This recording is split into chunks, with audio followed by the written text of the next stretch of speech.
El problema del fracaso del cristiano no está en el diablo. No está ni siquiera en el mundo. Lo lleva usted dentro.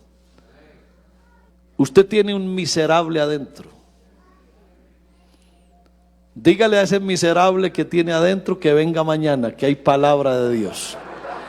Primera a los Corintios 2. Vamos a leer desde el verso 10 hasta el verso 15. Bueno, quiero preguntarles, no sé si ustedes tenían o tienen la idea que yo tuve mucho tiempo. Cuando yo leía este pasaje, en donde habla del hombre espiritual y el hombre carnal, yo siempre creí toda mi vida que el hombre espiritual era yo y que el carnal era el que estaba por allá en el mundo. O sea que éramos dos hombres distintos. Así siempre lo creí, toda la vida. Pero lo que hace que he estado pidiéndole a Dios que me enseñe y estudiando algo, me doy cuenta que yo estaba equivocado. Que no es que sea yo el hombre espiritual y que porque vengo a la iglesia y que el hombre carnal es el que no viene a la iglesia. No, eso no es así. Dentro de mí están los dos hombres. No es que esté uno por allá y otro por acá. No, dentro de mí yo tengo la posibilidad o de ser espiritual o ser carnal. Pero soy yo el mismo hombre. Eso hay que aprenderlo. Y eso es lo que dice la Biblia. Primera a los Corintios capítulo 2, verso 10 hasta el 15. Dice, pero Dios nos las reveló a nosotros por el Espíritu. Amén. Mire, cuando hay conexión de mi espíritu con el Espíritu de Dios, se recibe revelación. Yo decía que uno en el Espíritu tiene intuición. Intuye, aprende las cosas de Dios. Dice, porque el Espíritu todo lo escudriña aún lo profundo de Dios. Porque ¿quién de los hombres sabe las cosas del hombre, sino el Espíritu del hombre que está en él? Amén. O sea, yo por mi espíritu sé si tengo conexión con Dios o no. Amén. Eso se llama conciencia. Amén. Así tampoco nadie conoció las cosas de Dios sino el Espíritu de Dios. Es decir, si uno no tiene el Espíritu de Dios, no conoce las cosas de Dios. Puede conocer ritos, ceremonias, dogmas, religiones, de todo, pero el que no tenga el Espíritu de Dios no puede conocer las cosas de Dios, porque las cosas de Dios se conocen es por el Espíritu de Dios. Verso 12 dice, y nosotros no hemos recibido el espíritu del mundo. ¿Qué fue lo que recibimos? El espíritu que proviene de Dios. Amén. Por eso somos espirituales. ¿Para qué? Para que sepamos lo que Dios nos ha concedido. Eso que el hombre espiritual sabe, no lo sabe más nadie. Ni lo aprende en la universidad, ni en el seminario, ni en el instituto, ni en los libros, ni en nada. Las cosas de Dios solo se conocen cuando se conecta mi espíritu con el Espíritu de Dios. Amén. Verso 13. Y aquí, como ya uno sabe lo que es del Espíritu de Dios, dice, lo cual también hablamos, no con palabras enseñadas por sabiduría humana. ¿A dónde es que tiene uno la sabiduría humana? En el alma, o sea, en lo humano mío. Y las cosas de Dios no son de la humanidad, no son fruto de la intelectualidad. Este evangelio no se lo inventó el intelecto humano. Este evangelio y esta verdad vienen desde el Espíritu de Dios.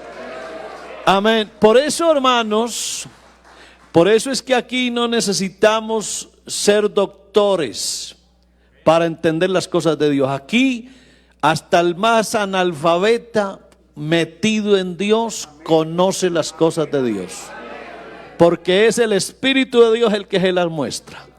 Entonces aquí no hablamos con palabras enseñadas por sabiduría humana o que provengan del alma, sino con las que enseña el Espíritu.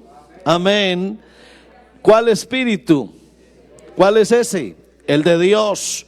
acomodando lo espiritual a lo espiritual. Verso 14, y aquí es donde viene, dice, pero el hombre natural, a ver, ¿cuál es el hombre natural?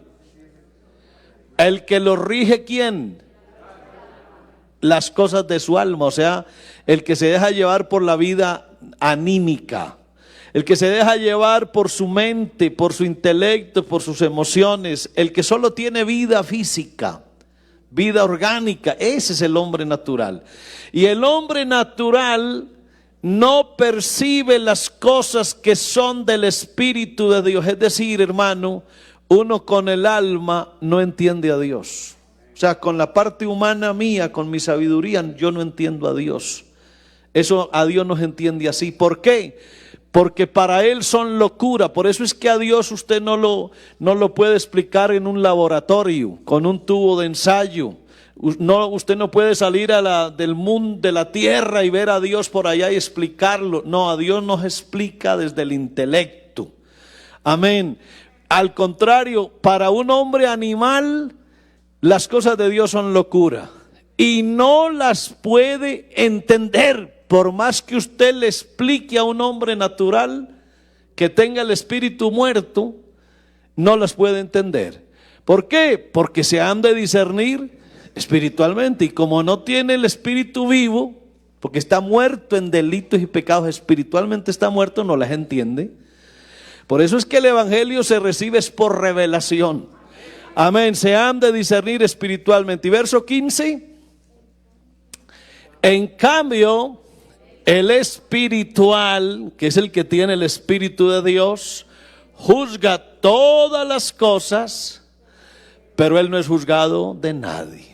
El espíritu que yo tengo, solo, escúchelo, el espíritu que yo tengo solo me sirve para conectarme con Dios. Si mi espíritu no lo uso para conectarme con Dios, está inactivo, no funciona más para nada. Solo para las cosas de Dios es mi espíritu. Todo lo demás lo hago es con mi personalidad, mi yo, mi ego. Es eso, amén. Así que cuando yo peco, no estoy pecando con mi espíritu, que el espíritu no peca. El espíritu no es para pecar. El espíritu es para buscar a Dios. Pero y si yo peco, entonces ¿con qué peco? Con mi personalidad, con mi yo. Amén. Con esa alma es que yo peco. Vamos a mirar unos textos, uno de ellos en Miqueas capítulo 6, verso 7. Así que la intención de pecar proviene del alma. Vea, hermanos, uno primero peca con el alma, y ese pecado en el alma lo transfiere al cuerpo y el cuerpo lo ejecuta. Amén. A ver, el Señor un día dijo: el que mira a una mujer para codiciarla, ¿a dónde la codició? En su mente. ¿Y dónde tiene la mente? En el alma. Y dice, ya adulteró con ella en el corazón. Ahí corazón es la misma alma, ¿no? Entonces mire que no necesitan ir a tener un acto sexual literal y ya pecaron. Ya pecaron. Porque el hombre primero peca en el alma. Cuando alguien va a atentar contra otro, el que peca no es el cuchillo o el revólver, no, o el garrote, no, ese no es el que peca. El que peca en este caso ya es el cuerpo que ejecuta las órdenes de su alma. El alma se corrompe y el cuerpo le obedece. En el mismo caso de la vida sexual impúdica o desordenada, las pasiones desordenadas, el cuerpo peca porque la corrupción primero llegó al alma. El alma ordena y el cuerpo ejecuta. Miqueas capítulo 6 verso 7 dice: ¿se agradará Jehová de millares de carneros o de 10,000 arroyos de aceite. Daré mi primogénito por mi rebelión, el fruto de mis entrañas, ¿por qué? Por el pecado de mi alma. Así que no se nos olvide que el problema mío lo tengo en el alma. Ahí es donde está el problema. Y Ezequiel capítulo 18, en el capítulo 18 de Ezequiel hay dos versos, el 4 y el 20, en donde habla de las almas que pecan. He aquí que todas las almas son mías. Ahí cuando dice alma ya es la persona completa, ¿no?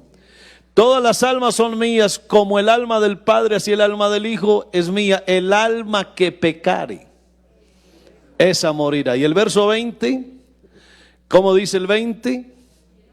Y el alma que pecare, esa morirá. Amén. Ahora,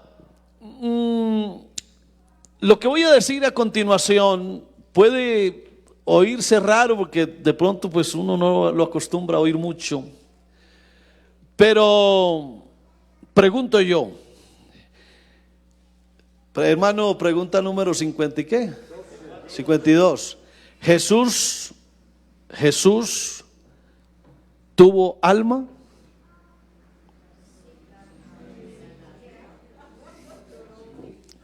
¿Sigo con la 53 o respondemos esa?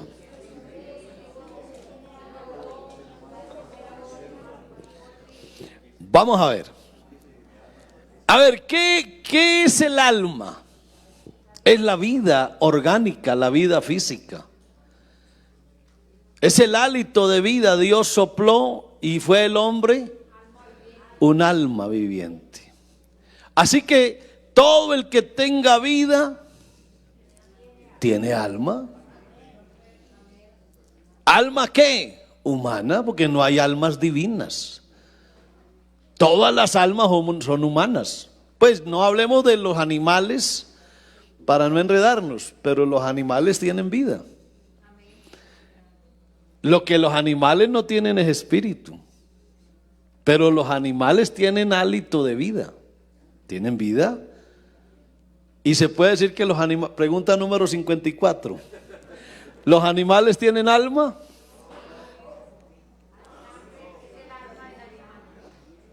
Si tienen vida, tienen alma, porque pero es un alma que no tiene nada que ver con Dios. Amén. Pero no, ese no es el tema. Entonces, el Señor Jesús, la Biblia dice en Hebreos 2:14, dice, por cuanto los hijos participaron de carne y sangre, Él participó ¿de qué? De lo mismo. De lo mismo. Así que el Señor tuvo lo mismo que tiene usted y que tengo yo. ¿Y usted qué tiene? En el orden, ¿cuál es? Espíritu, alma y cuerpo. Y el Señor participó de lo mismo. O sea que el Señor, ¿qué tuvo que tener? Primero, ¿qué tuvo? ¿Humano o no? ¿Alma humana o no? ¿Cuerpo humano o no? Porque es grave decir que no era humano. Porque si usted dice que Jesucristo no era humano, eso es pura doctrina gnóstica. Ese es el famoso docetismo, que enseña que Jesús era una apariencia de hombre, y eso no lo creemos nosotros. Nosotros creemos que Jesucristo no solamente es perfecto Dios, sino también perfecto hombre. Amén. Y si Él es perfecto hombre, tuvo que tener alma de hombre. Bajaron los amenes. Vamos a mirar a ver qué dice la Biblia. Vamos a mirar, por favor, el capítulo 53 de Isaías. Pero antes de decirles por qué Jesús tuvo alma, quiero decirles que como el alma del hombre es la que peca, la que hay que redimir es el alma también. Como es el alma la que peca, es el alma a quien hay que redimir. Y una alma se redime con otra alma. Por eso Jesucristo tuvo que entregar su alma. ¿Me creen o no me creen? Vamos a creerle a la palabra de Dios. Vamos a ver qué dice Isaías 53, versículo 10. Porque el Señor Jesús entregó su vida. Y cuando Él entregó su vida, ¿qué entregó? Su alma, porque el alma es la vida. Ahora dice Isaías 53:10, con todo eso Jehová quiso quebrantarlo, sujetándole a padecimiento, cuando haya puesto ¿qué? Su vida. ¿Cuál vida? La orgánica. Amén. Su alma en expiación por el pecado, verá linaje, vivirá por largos días, y la voluntad de Jehová será en su mano prosperada. Amén. Y más abajo dice, verá el fruto de qué, ayúdeme a leer, hermano, a ver. Verá el fruto de la aflicción de su alma. A mí me decía un distinguido pastor algún día, me decía, oye, la enseñanza me gustó, pero hubo un detalle que no me gustó. Que tú dijiste que Jesucristo tenía alma y Jesucristo no tuvo alma. Bueno, yo no quise entrar en discusión con él porque no, ya no peleo con nadie. Pero ¿qué tal eso? Amén. Verá el fruto de la aflicción de su alma. Si Jesucristo no tuvo alma, era un hombre rarísimo. Entonces, ¿qué tenía? Amén. Verá el fruto de la aflicción de su alma. Amén. Entonces, hermano, el espíritu, el alma y el cuerpo del hombre sufrieron cuando Adán y Eva pecaron. La muerte espiritual, ¿en qué consiste la muerte espiritual? La muerte espiritual de la que habla Efesios 2, que dice que nosotros estábamos muertos en delitos y pecados, esa es la muerte espiritual. Esa muerte espiritual del primer hombre se extendió gradualmente también al mismo cuerpo. En ese entonces, a ver, pregunta número 55. No, ya, dejémoslo así la lista. Si Adán no hubiera pecado, ¿su cuerpo hubiese estado en corrupción? No. ¿Hubiera muerto Adán? No. El problema de la corrupción de nuestros cuerpos, el problema del envejecimiento, que es una enfermedad, y el problema de morirnos y que nuestro cuerpo entre en un estado de putrefacción,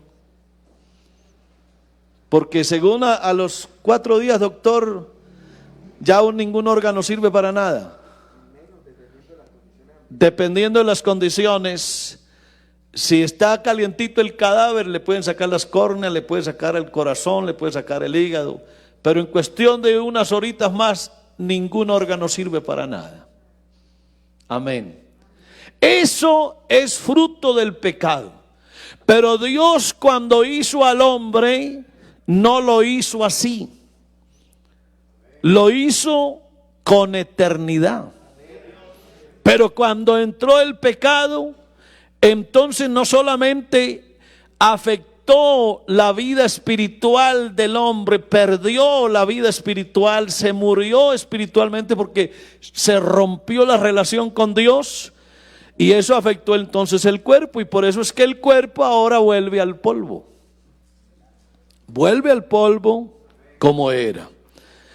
Ahora, Adán, como decíamos ayer, tenía 2 opciones: o comer del árbol de la vida o comer del árbol del conocimiento. El árbol de la vida era para alimentar su espíritu y pudo haber comido de ese árbol, pero prefirió comer del árbol del conocimiento, de la ciencia del bien y del mal. Y ese era para alimentarle su yo, su personalidad, sus ambiciones, su ego. Y eso fue lo que lo sacó de la relación con Dios. O sea que a partir de ahí, al hombre lo domina ¿qué? ¿Su espíritu o su alma? El alma lo domina el yo, la personalidad, su intelecto, sus emociones, su voluntad. Por eso es que cuando la palabra de Dios llega, la palabra de Dios tiene un efecto, va con una razón. La palabra de Dios lo que quiere es decirle al hombre qué es tu espíritu y qué es tu alma. O sea, qué es lo divino y qué es lo humano. ¿Y qué hace la palabra de Dios? La parte. Traza una línea y le dice al hombre qué es lo espiritual y qué es lo natural. Hebreos capítulo 4, verso 12. Ese texto es clave. Sino que uno a veces lee la Biblia, hermanos, y pasa de corrido y no sabe ni qué está leyendo. Pero mire lo que dice Hebreos capítulo 4, verso 12. Dice, porque la palabra de Dios es viva y eficaz, y es más cortante que toda espada de dos filos. Y mire lo que hace la palabra de Dios, y eso es lo que estamos haciendo ustedes y yo este fin de semana aquí. Estamos dejando que la palabra de Dios como una espada penetre y nos haga entender qué es mi espíritu y qué es mi alma. Qué es lo divino mío con respecto a Dios y qué es lo humano mío. Para que yo sepa y no confunda las dos cosas. Porque como vamos a ver más adelante, hay un problema grave cuando el cristiano se deja llevar por su alma y cree que está actuando en el espíritu, y mentiras. Eso es delicado. Mire cómo dice, la palabra de Dios penetra hasta partir el alma y el espíritu. A partir de ahí, cuando uno oye esta palabra, ya yo sé cuándo obra mi espíritu y cuándo obra mi alma. Amén. Ahora leímos ahorita en 1 Corintios 2:14, en donde dice que el hombre natural no acepta las cosas que son del Espíritu de Dios, porque para él son necedad, y no las puede entender porque se han de discernir espiritualmente. ¿Cuántas cosas el cristiano no entiende? Porque a veces uno quiere ponerle a esto su saber, su profesionalismo, su conocimiento, su humanidad. Y vuelvo y digo, hermano, esto aquí no funciona por lo inteligente que yo sea. Usted no es más hijo de Dios por lo egresado que sea de la mejor universidad que haya, no. Esto aquí no funciona por las emociones. Ahora es rico, ¿para qué? Porque cuando el Espíritu Santo me llena, pues también me afecta mi alma y me afecta mi cuerpo. Y yo danzo, y yo salto, y yo hablo en lenguas, y todo eso es maravilloso, pero que no sea fruto de mis emociones. Porque si eso es de mis emociones, eso es de la carne. Y la carne es enemiga de Dios. Aunque usted hable en lenguas, en la carne. ¿Sabía usted que si usted habla en lenguas en la carne, eso Dios lo aborrece? ¿Sabía usted que si usted predica en la carne, eso Dios lo aborrece?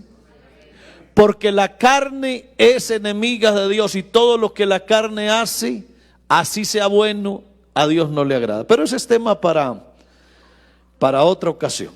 Ahora, esto de que yo tengo esa relación con Dios o la relación conmigo mismo, eso me puede llevar a mí a perderme.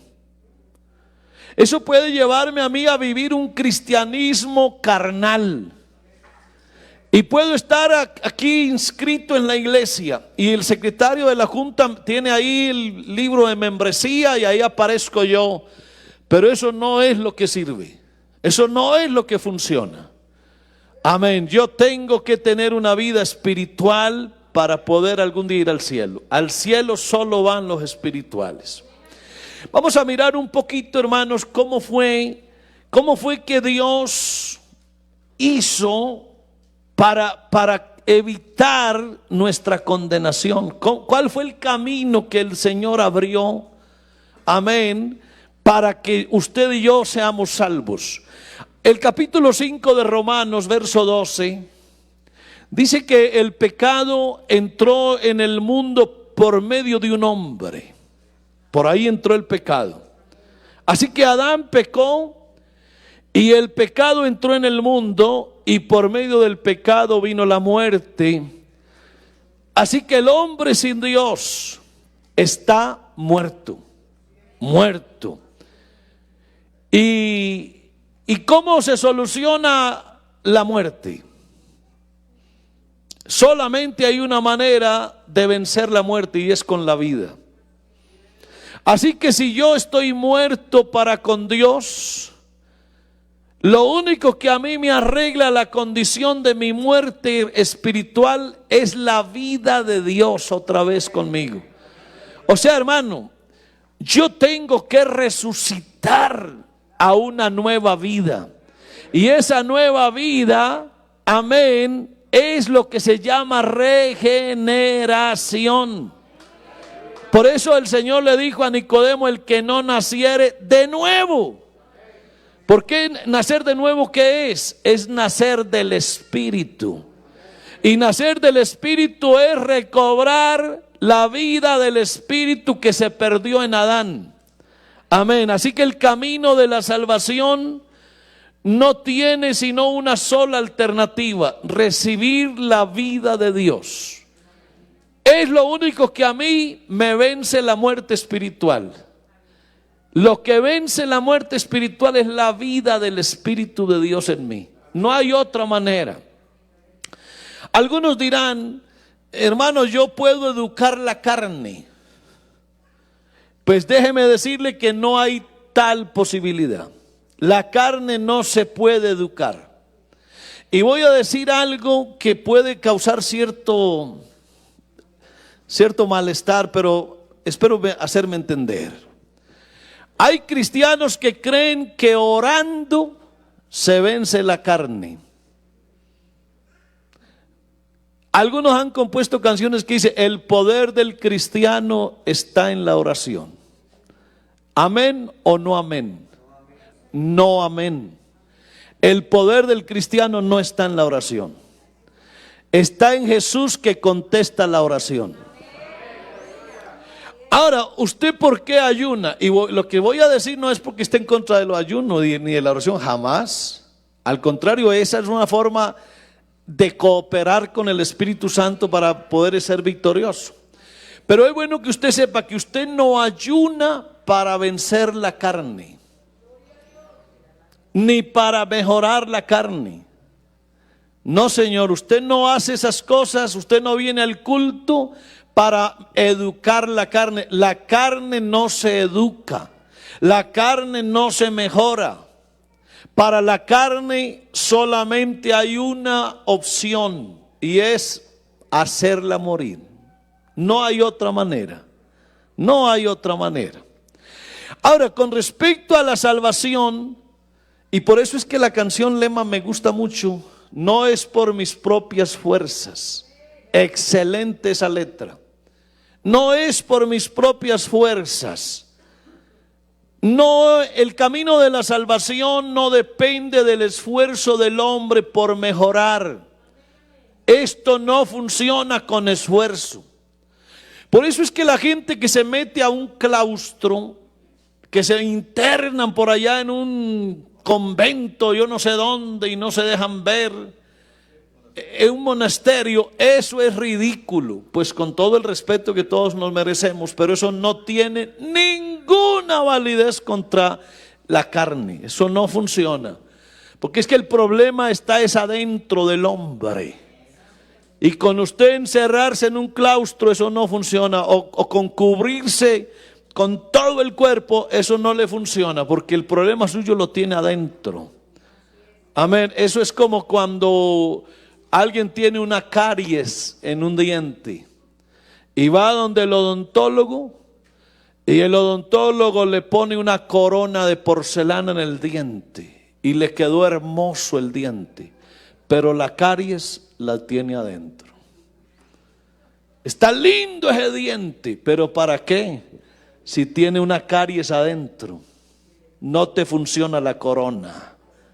Así le pasa a aquel que cree que la carne se puede arreglar. La carne no tiene arreglo, hermano. Es más, no es exagerado lo que digo, ni Dios la cambia.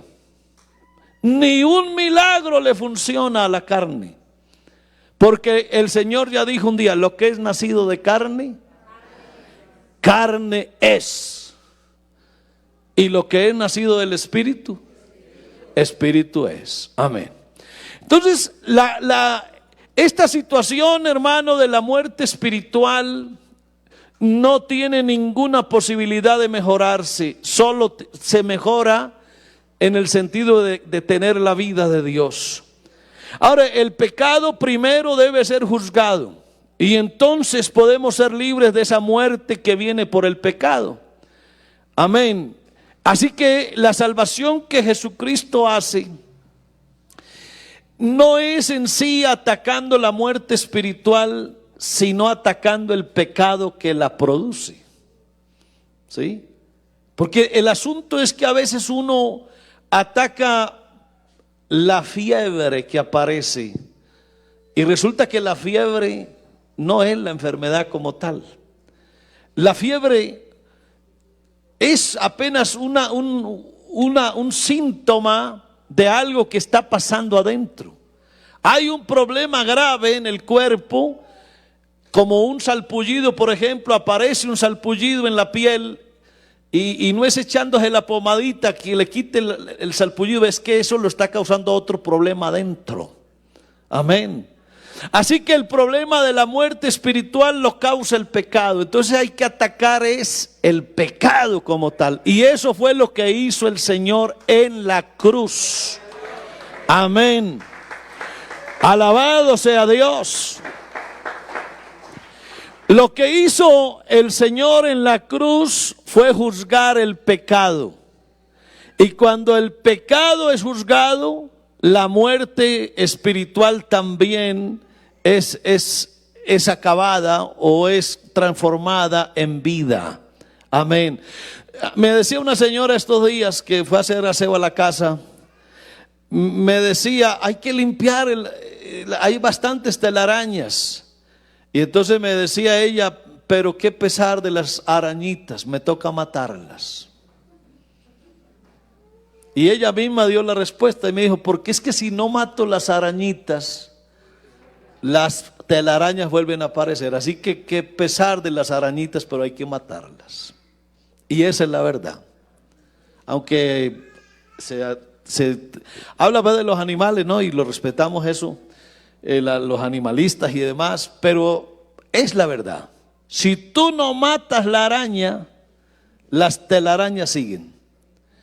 Y la vida espiritual es eso. Se juzga el pecado, se acaba el pecado y la vida espiritual se recobra.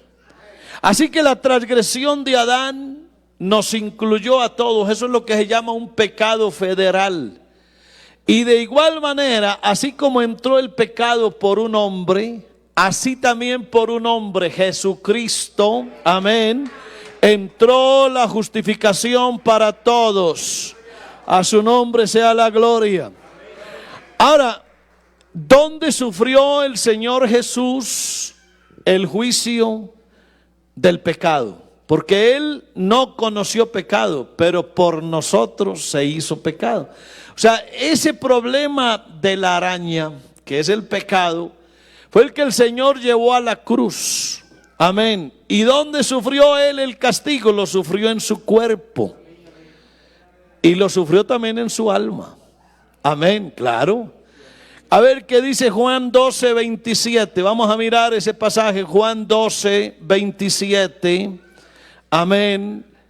Dice así, aparece el texto allá, vamos rápido. Juan 12, 27.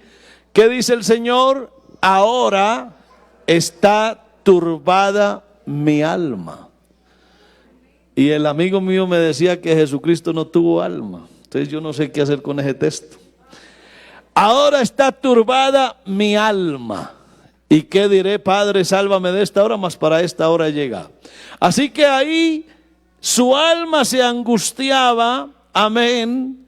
Él siempre estuvo consciente. Y sabe, hermano, que en la cruz el Señor no solamente sufrió en su cuerpo, fue lacerado, sufrió su alma porque estaba turbada y sufrió su espíritu de hombre. ¿Por qué? Porque sintió la separación de Dios. Él dijo, estando en la cruz, Dios mío, ¿por qué me has abandonado o desamparado? Eso, ¿en dónde sintió él el desamparo? ¿Dónde sintió él como que la relación con Dios se había interrumpido? En el espíritu. Él sintió, escúchelo bien, hermano, él sintió la muerte espiritual. Él sintió lo que el hombre siente. Él sintió que Dios se había apartado de él. Ahí estaba actuando como hombre perfecto, ¿de acuerdo? Así que su espíritu humano, en ese momento, como el pecado recayó sobre él, porque era la justicia de Dios, él sintió la separación de Dios, que es como vive un hombre muerto espiritualmente. Así que el Señor sintió toda esa experiencia él la tuvo. Se sintió solo, rechazado y aislado. Entonces, ¿sabe, hermano, cuál es la ventaja para usted y para mí? Que lo que pasó en el Calvario es incluyente. Quiere decir, en la cruz no solamente Jesucristo fue crucificado, sino que en él estaba usted y estaba yo. A su nombre, gloria.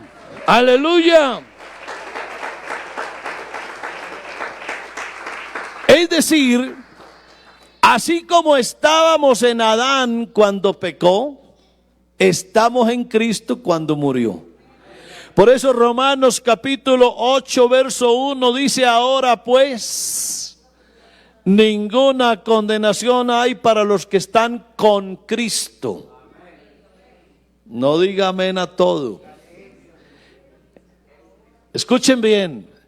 Ahora pues ninguna condenación hay para los que están con Cristo. No dice con, dice en Cristo. ¿A dónde estamos nosotros, hermano? En Cristo. ¿Y dónde está Cristo? En la cruz. Así que Jesucristo y yo estamos en la cruz. Yo morí también en Él. Por eso estar en Cristo es eso, es estar con Él en la cruz. Amén. ¿Y cuáles son los que están en Cristo Jesús? Mírelo aquí, hermano. Los que no andan conforme a la carne, sino conforme al Espíritu. Amén. ¿Sabe, hermano? Usted ya está justificado del pecado.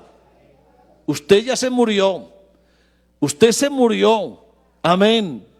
Pero ¿dónde se murió usted? En Cristo. En Él nos morimos. Y dice la Biblia en Romanos 6:7, Romanos 6:7 dice: porque el que ha muerto ha sido justificado del pecado. Por eso usted y yo ya no tenemos problema con el pecado, porque yo morí con Cristo. Amén, a su nombre sea la gloria. Ahora, con respecto a la vida de Dios que Él me devuelve, la que perdimos en Adán, esa es la regeneración. Y normalmente la regeneración sucede en una parte del hombre que es más profunda. A ver, acuérdense los que estuvieron ayer, cuando dijimos que el hombre es un templo, porque la Biblia así lo dice: o no sabéis que sois el templo. Habíamos dicho que el hombre es tripartita porque tiene tres partes: espíritu, alma y cuerpo. Y dijimos que el templo es también tripartita Porque el templo tiene lugar santísimo, lugar santo y atrio. Amén. Y dijimos que en el lugar santísimo era donde Dios se mostraba, se revelaba, se oía, se sentía. El Espíritu de Dios no se sentía en el lugar santo, y mucho menos en el atrio. Se sentía era adentro, en el lugar oscuro, allá en el más de adentro, allá. Y ese es el que equivale al espíritu del hombre. O sea que mi espíritu es como mi lugar santísimo. Y es en el lugar santísimo en donde el Espíritu Santo llega. Así que a donde me llega a mí el Espíritu Santo es a mi espíritu. Solo que cuando me llega el Espíritu Santo a mi espíritu, eso se me refleja en el alma y en el cuerpo también. Pero me llegas al espíritu. Así que la regeneración es la unión. Escuche esto, la regeneración es la unión del Espíritu de Dios con el espíritu del hombre. Cuando ambos espíritus se unen y están en comunión, ese Espíritu de Dios le da vida al espíritu del hombre y lo transforma en un hombre espiritual. Así que el hombre espiritual es aquel que está dominado por el Espíritu y luego por el Espíritu de Dios. Ese es el hombre espiritual. Amén. Ahora, ¿cómo puede el hombre ser regenerado en el Espíritu?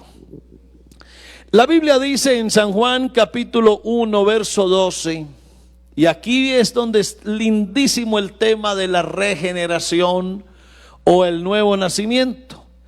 La Biblia dice: mas a todos los que le recibieron, a los que creen en su nombre, les dio potestad de ser hechos. Ese ser hechos es porque no eran.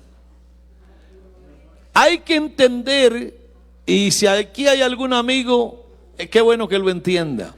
Una cosa es ser criatura de Dios y otra cosa es ser hijo de Dios.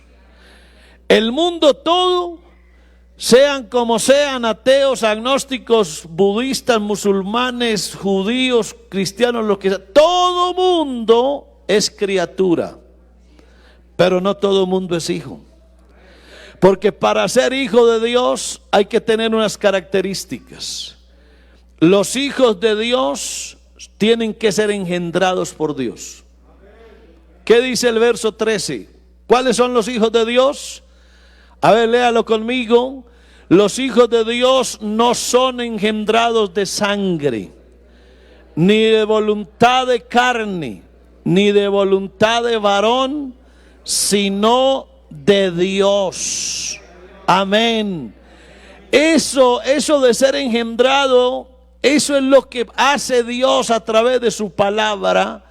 Es cuando el Espíritu Santo llega a la vida del hombre y se queda morando ahí, cuando Él hace que este templo esté activo y su Espíritu Santo está en mí. Primera de Pedro 1 y el verso 3 está hablando de esa regeneración, eso que hizo Dios con nosotros. Primera de Pedro 1:3 enseña y dice: bendito el Dios y Padre de nuestro Señor Jesucristo, que según su grande misericordia nos hizo renacer. Ese es el nacer de nuevo. Esa es la misma regeneración. Amén. Nos hizo renacer. Amén. Para una esperanza viva por la resurrección de Jesucristo de entre los muertos. Eso de la regeneración, hermano querido, es la puerta de entrada al cielo. Escúcheme, usted no va a ir al cielo por ser pentecostal, ni va a ir al cielo por ser aquí un servidor. Usted puede ser aquí el más grande artista, el más grande líder, eso no salva a nadie. Usted puede ser aquí el que más ofrenda o el que más diezma, pero eso a usted no lo salva. Eso no lo salva. A uno lo único que lo salva es que haya nacido de nuevo. Si usted no ha nacido de nuevo, hermano querido, no hay nada que hacer. Puede ser hijo del pastor o puede ser el mismo pastor, puede ser el que sea, y eso no funciona. Para ir al cielo, usted puede ponerse una falda larga, tener el cabello que le baja de las caderas, puede vestirse aquí de smoking todos los días, pero eso no le sirve para ir al cielo. Para ir al cielo, solo naciendo de nuevo. No hay más, no hay más, no hay otra alternativa. Alabanzas a Dios.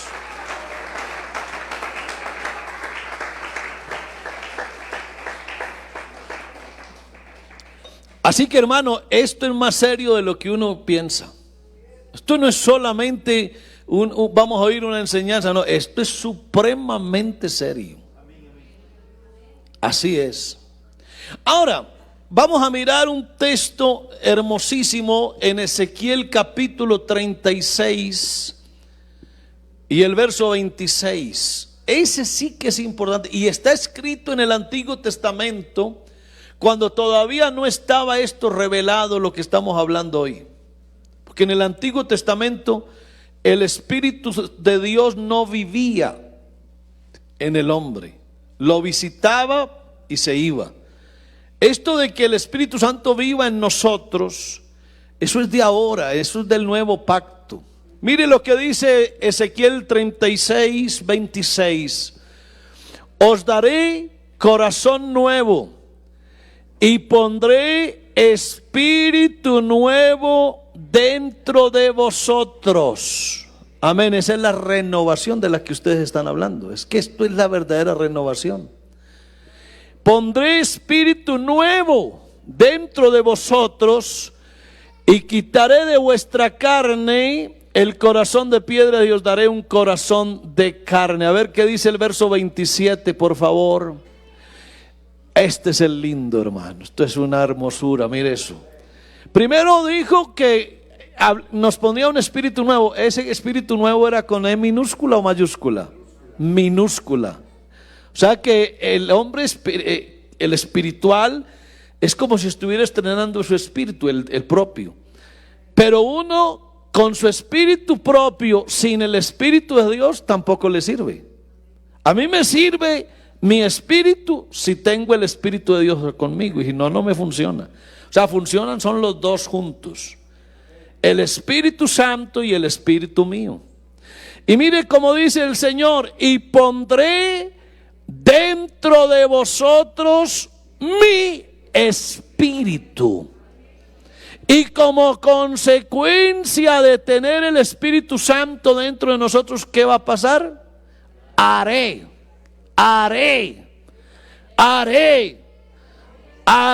que andéis en mis estatutos y guardéis mis preceptos y los pongáis por obra. Yo voy a decir algo esta noche. Hermano querido, nosotros a veces nos equivocamos poniendo normas. No toques, no gustes, no manejes, no hagas, no vayas, no digas, no. Y llenamos la iglesia de prohibiciones. Y estamos llenos de manuales y de reglamentos internos, de estatutos. Eso no se hace, eso no se pone, no te pongas esto. Ejemplo, hermano, ponernos aquí a pelear con los jóvenes. ¿Por qué te pones esta ropa? ¿Por qué no te pones esta? ¿Por qué te echas eso en la cara? ¿Por qué las uñas? ¿Por qué el pelo? ¿Por qué? ¿Sabe, hermano? Por favor, digámosle a la gente, no nos pongamos a hablar cosas de normas. ¿Sabe cómo es la mejor manera para que un hombre ande como a Dios le agrada? Que el Espíritu de Dios lo llene. Es la única forma de que esto funcione. ¡Aleluya! A su nombre, gloria. Cuando el Espíritu de Dios está dentro de mí, ese Espíritu es el que hace que yo ande en sus caminos. A mí nadie me puede obligar a nada, nadie me obliga. Yo no soy como soy por las normas. Yo soy lo que soy y ando como ando es porque tengo el Espíritu de Dios dentro de mí. A su nombre sea la gloria. Aleluya. Es decir, hermanos, el Espíritu de Dios tiene que ser en mi vida. Si no, esto no funciona. Esto no funciona. Ahora, si el Espíritu de Dios no está conmigo, yo soy un caso perdido. Y mi vida cristiana es una apariencia nomás. Si yo no estoy regido por el Espíritu Santo, yo puedo venir a la iglesia y hacer muchas cosas aquí, pero eso no es original. A mí lo único que me convierte en un cristiano espiritual es el Espíritu Santo dentro de mí, no más. No hay otra cosa. Ahora, bueno, pastor, y si yo no soy un creyente espiritual, ¿qué soy? Aquí, hermano querido, no hay grises. No hay grises. O es blanco o es negro. Aquí no hay purgatorio. Aquí no hay ni frío, no hay tibio. ¿De acuerdo? Aquí, si yo no soy espiritual, ¿qué soy? Carnal. ¿Hay otra opción o no? Nada. O soy esto o soy aquello. Si yo no soy espiritual, entonces soy carnal. No hay tres. Eso es como los sexos. O es hombre o es mujer. Pero eso de que no sé ni qué soy, eso no es así. Ese es otro dilema ético, el famoso tercer sexo. Ahora es LGBTIQ y sigue, yo no sé. Y cada vez hay un poco de cosas raras. Bueno, con todo el respeto pues por todas esas personas que piensan así. Pero es solo un modelo que yo digo. Bíblicamente, o es hombre o es mujer.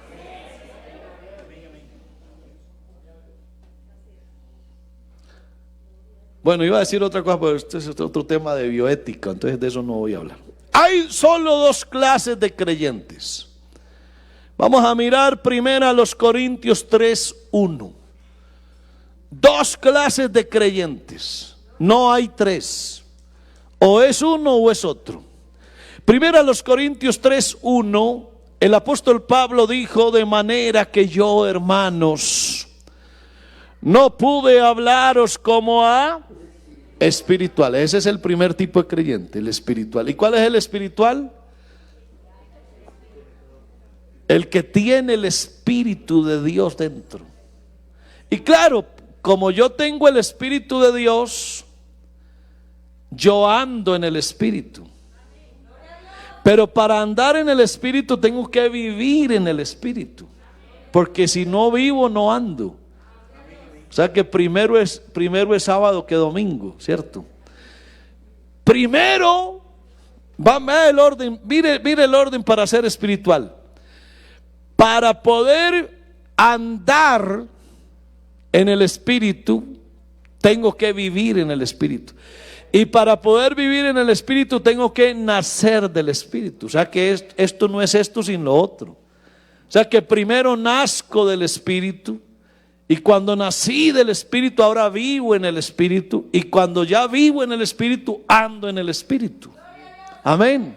Ese es el orden normal de esto. Ahora sí estamos como entendiendo, esto estaba ya pilado ya. Ya podemos cerrar la semana, hermano Angelmiro, dejemos así o qué. O hay muchas cosas por resolver todavía. Todavía. Bueno, dice, de manera que yo, hermanos, no pude hablaros como a espirituales, sino como a carnales. Ahí están los otros. Esos son los dos tipos de creyentes: espirituales y carnales. Vamos a mirar Romanos capítulo 7, verso 14. ¿Qué dijo el mismo apóstol Pablo? Porque es que el problema es que dentro de mí está eso, hermano. Y yo soy el que determino si soy espiritual o soy carnal. Amén. Romanos 7, 14, Pablo dijo: sabemos que la ley es espiritual, mas yo soy carnal, vendido al pecado. Yo soy carnal. O sea, yo tengo esa carne aquí metida. Y voy a tener esta carne hasta que me muera. El problema es si me domina la carne o no. Aquí la clave no es si soy o no soy, es si me domina o no me domina. Y aquí Pablo dijo: yo soy carnal. Yo no puedo desconocer eso. El problema del creyente que cae en pecado es porque se le olvida que es carne. Hay un adagio que dice que el que tiene rabo de paja, que no se arrime a la candela, porque se le quema el rabo, porque es de paja. Amén. Yo no me puedo olvidar que yo soy carne, y por eso es que yo me tengo que cuidar. Por eso es que si yo aquí en la iglesia o en cualquier parte, yo saludo a una joven y le doy la mano y siento como algo rarito, entonces yo sé que no me conviene, porque yo sé que soy carne y yo me conozco. Y ahí es donde yo soy prudente y coopero con el Espíritu Santo para no caer en pecado. Ahí es donde yo tengo que conocerme. Así que conócete, hermano. No se te olvide que tú eres carne. ¿Sabe que yo eso lo aprendí casi que sin bautizarme? Yo era un adolescente de 16 años y me fui con unos jóvenes de la iglesia a un día de sol por ahí, a un parque. Y entonces el muchacho que ya era bautizado nos entró a una piscina. Vamos a bañarnos, éramos adolescentes. Y cuando yo me fui a bañar, yo vi que en la piscina habían muchas jóvenes, muchachas semidesnudas. Y yo de inmediato sentí una reacción fuerte. Y yo dije: no, yo aquí no me quedo, yo más bien me voy, esto no me conviene. Y yo desde ese momento, yo nunca he olvidado que soy carne. Es mejor decir: de aquí corrió y no aquí cayó. Entonces uno tiene que saber y conocerse. Amén. Romanos 7:14 dice eso, y Gálatas capítulo 6 verso 1. Mire ese Gálatas 6:1 para que usted no se le olvide de qué estamos hechos. Hermanos, si alguno fuere sorprendido en alguna falta, vosotros que sois espirituales, restauradle con espíritu de mansedumbre, considerándote a ti mismo, no sea que tú también seas tentado. En otras palabras, aunque usted sea espiritual, no se le olvide que usted está vestido de carne. Y en administración se dice que lo que puede fallar, falla. Así que como yo soy carne, yo me tengo que cuidar. Ahora, un cristiano espiritual, pues para que esto vaya quedando claro, es aquel en cuyo espíritu mora el Espíritu Santo y es gobernado por él. Pero ¿qué es un cristiano carnal? Un cristiano carnal es uno que, habiendo nacido de nuevo y habiendo recibido la vida de Dios, no puede vencer su carne y por el contrario, ésta lo vence. El cristiano carnal, ese es el que necesita restauración. El inconverso no. El que necesita la restauración para ser más práctico, pues, en el buen sentido de la expresión. Porque claro, el que viene del mundo, pues necesita que Dios lo convierta, ¿no? Pero hablando ya del cristiano carnal, es el que algún día fue espiritual. El que perdió esa esencia de Dios y ahora la carne es la que lo domina. Ese es el cristiano carnal que lo vence la carne. Por eso Pablo dijo: yo, hermanos, no pude hablaros como a hombres espirituales, sino como a carnales, como a niños en Cristo. Y os di a beber leche y no alimento sólido, porque aún no sois capaces de recibirlo. Porque dice, ni siquiera sois capaces ahora, porque todavía sois carnales. Pues habiendo entre vosotros celos y contiendas, ¿no sois carnales y andáis según lo humano? Eso está en 1 Corintios 3, del 1 al 3. Ese tipo de creyente que vive en conflictos, con celos, con iras, con contiendas, con disensiones, con críticas malsanas que en vez de armonizar causan problemas, dificultades, todos los critican, todos los censuran. Ese es un creyente carnal. Lo domina la carne. Sus pasiones lo están llevando a hacer lo que no debe hacer. Por eso las características de un cristiano carnal, de un creyente carnal, son básicamente tres. Primero que todo, nunca deja de ser niño. Por viejo que esté en la iglesia, es un niño. Y por eso el apóstol o el escritor a los hebreos mejor, en el capítulo 5 de Hebreos, versos 11 al 14, habla de ese cristiano, de ese creyente carnal que debiendo ser ya maestro, sigue siendo niño. Vamos a mirarlo, por favor, para que le creamos a la palabra de Dios. Hebreos, capítulo 5, versos 11 al 14. Bueno, no sé qué le pasó a la pantalla, se me desapareció el texto. Vamos a ver si lo logramos ubicar. Pero aquí lo que dice es eso. Acerca de esto tenemos mucho que decir y difícil de explicar, por cuanto os habéis hecho tardos para oír. Verso 12. Porque, miren, hermano, debiendo ser ya maestros, después de tanto tiempo, tenéis necesidad de que se os vuelva a enseñar cuáles son los rudimentos, los primeros rudimentos de las palabras de Dios, y habéis llegado a ser tales que tenéis necesidad de leche y no de alimento sólido. Paréntesis. Ver a una mamá amamantando un bebecito, eso es algo muy tierno, ¿cierto? Es lindo, es un acto de amor lindísimo. Una mujer amamantando un bebé, eso es lindísimo. Pero ¿y si el bebé ya tiene 12 años, qué tal?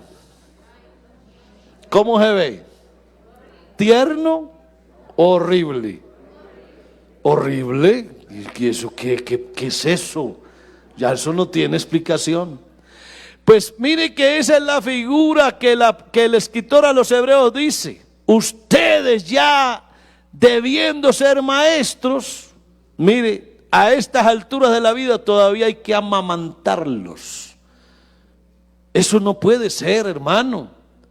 ¿Cómo es posible que nosotros llevamos aquí años y años y esta es la hora que nos tienen que tratar como niños? No, señor. Segunda característica de un creyente, pero no he acabado, ¿cierto? Me falta el 13. Todo aquel que participa de la leche es inexperto en la palabra de justicia porque es niño. Verso 14. Pero el alimento sólido es para los que han alcanzado madurez, para los que por el uso tienen los sentidos ejercitados en el discernimiento del bien y del mal. Uno aquí, ya uno tiene que saber, hermano, qué es el bien y qué es el mal. Y no es porque a usted le pongan un policía detrás. No es porque el pastor tiene que estar a todas horas llamándolo a ver usted dónde está, qué hace, qué. dónde entró, dónde salió, con quién está, qué ropa se pone, qué se echa en la cara, qué se pone en el pelo. Nada. A un hijo de Dios no hay que ponerle un policía detrás. El Espíritu de Dios que está dentro de él le tiene que enseñar qué es lo bueno y qué es lo malo. A su nombre sea la gloria.